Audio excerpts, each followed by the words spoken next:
Okay, everyone, so in the earlier video, as I shared, I was out of town, and I often leave my son, my little guy, with my parents. Now,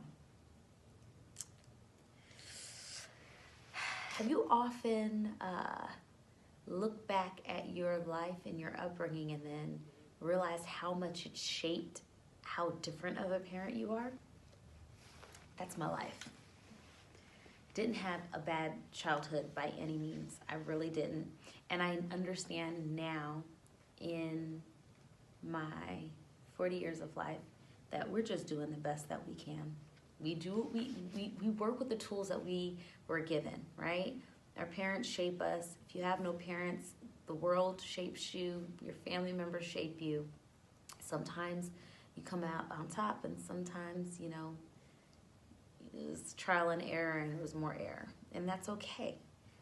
What I realized in my upbringing is that there could have been a lot of healthier choices made from a nutritional perspective for my household. And as a parent, when you are the main person providing for your child or providing the activities for your child,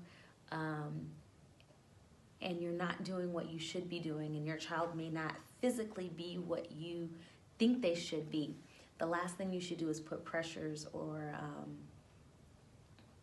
put the onus on the child, right? And so in my upbringing, I have an older sister. I was the kid that ate whatever she wanted to and didn't gain a pound. Like I was a toothpick all of my life. And so I ate junk, sun up to sunset, because that was always in the house, just junk. Or there was money around to go grab junk, and we'd walk to the 50 million fast food restaurants that were around and eat junk all day long, literally all day long. But one of my older sisters, the same genetics, we obviously had the same genes, but the same situation was not there. So whatever she ate, it definitely took a different toll on her. And I remember being absolutely mortified to hear my mom compare the physicalities, the differences between, I have an older sister too. I have an oldest sister, second older sister, and my oldest sister, she also was very, very small frame, very thin. And so,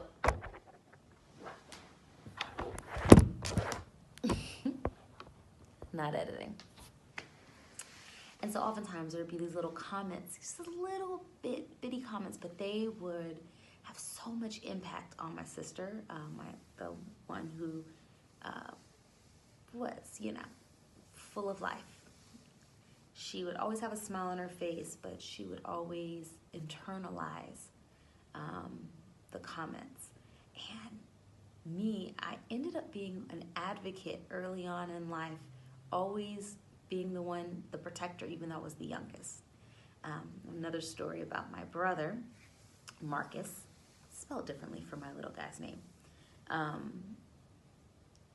But I often wondered why I became so aggressive as an adult or so verbose as a young lady in high school and elementary school.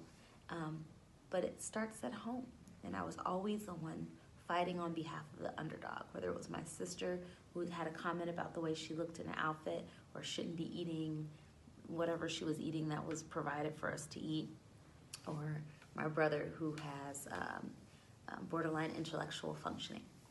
So experiencing all this, I know how important it is as a parent to put parameters on what your children on what you offer your children if there's a better expectation that you want of them. And so we're growing through that with my little guy, who's different from my oldest physically. My oldest could eat whatever he wanted to and stayed super thin, still is super thin. But my little guy, we're experiencing some physical limitations as a direct result of the unhealthy eating. So since he's young, especially since he's young, we're creating, and also because I'm a healthy, active lifestyle advocate, what better time than the present to really fix it, right? And so we do really good for the most part until he goes to Nana and Papa's house when I'm out of town.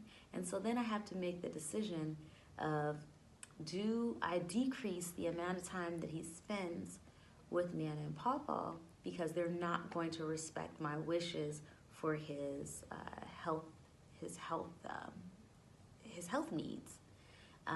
We have some specific goals that we wrote down. Crunch and I, he wants to be able to run a mile effortlessly. He has asthma, but the way he chooses to eat oftentimes is not in alignment with someone that's going to allow them to effortlessly run a mile without, really struggling.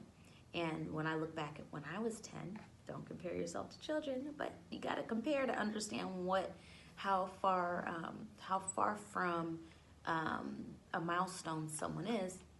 I was running miles and miles and miles at 10. I was outside from sun up to sunset. I was a complete tomboy, very active, played every single sport, and my son is not that.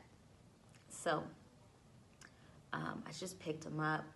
He definitely went all in for his 6-day vacation, and I'm left every time with the feeling of, is it really ideal or best for my child to be in the care of someone else who's not really taking full on your request for how your child should be parented, and especially when you know better because of your own upbringing? Really heavy question, really heavy thoughts.